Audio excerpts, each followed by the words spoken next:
think they called me 47. That's not a name. So make it one. All right. Agent 47. Hello and welcome to the picked last review of Hitman, the complete first season, giving you the average gamer's take on the serialized adventures of Agent 47. So let's take a journey around the world that is anything but a sightseeing trip. IO Interactive has been releasing Hitman games since 2000, but this is their first venture into making the series episodic. While the full first season that I'm playing here was released in the end of January 2017, the various missions within it were released individually over the course of the previous year. I can't speak to how well that worked, as I'm only playing them as a full season. However, there are a number of elements that do show how it was constructed as individual episodes. The biggest one of these, of course, is the fact that each mission feels like its own contained story. There are cutscenes in between them that tie the overall story together, but even without those, the missions could all be short games of their own. As for that story, the opening takes place before the first game of the series, with Agent 47 being recruited into the International Contracts Agency, or ICA. The rest of the game takes place years after the series' most recent previous game. If you don't realize this, it would either be confusing or you might assume they're rebooting the whole franchise.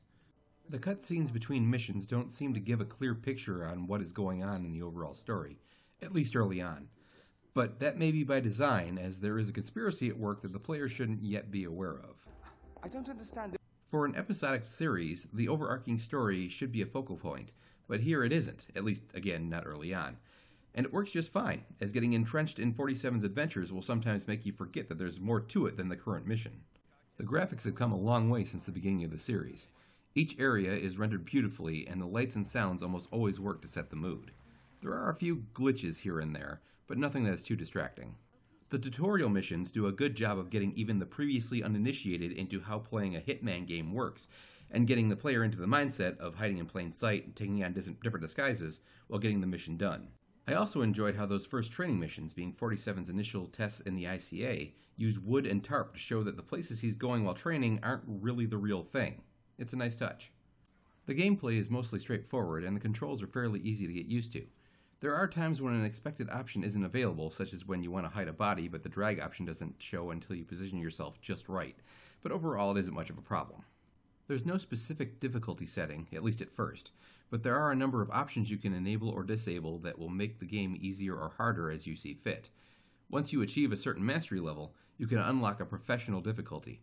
This mostly sets these settings at their most difficult, but does add a few more items to the mix. While going through each mission, you may pick up some intel, usually through eavesdropping, that will open up a new opportunity to get at one of your targets. If you have these turned on, you can track them and waypoints will be set up directing you to where to go next. You can only track one at a time, and in many cases, if you take too long or do the wrong thing, the opportunity will be missed and you'll have to try something else. Many of these opportunities offer unique ways to reach or take out your targets, including many unfortunate accidents.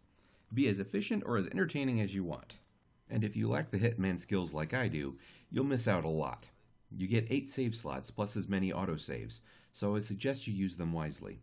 I found myself saving and loading over and over and over. As usual, your mileage may vary. Now, of course, you don't have to be sneaky.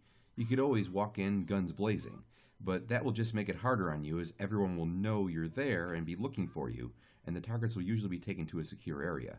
Also, you lose points for killing anyone who isn't the target, and raising suspicion is usually just a bad move. Due to these missions being released as individual episodes, replayability is a big issue, but fortunately the developers were well aware of this.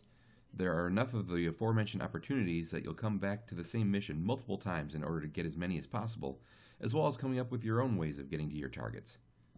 And as you gain skills, you unlock more starting points and weapon drop locations that you can use, further adding to the variations you can try. Beyond that, there are a few other options that will keep you coming back. The first is the escalations. These take you back into the same scenarios, but with different targets and objectives, including using a specific weapon and using a particular disguise.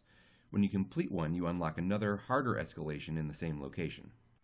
Another mission type is the elusive target. This is a target that can be found on a certain map within a real-life time period. You have until that time period is up to make an attempt to complete the mission. If you don't, the target escapes and never comes back. You only get one chance at these elusive targets, and you don't get the option to save your game. So if you screw up, there's no going back. And I repeat, if the target escapes, you don't get another chance as they're gone forever. There are also user-created online contracts. You can play through any of the missions, marking up to 5 targets, and they can be pretty much anyone you want. You can take them out using any weapon and disguise that you want, and then escape.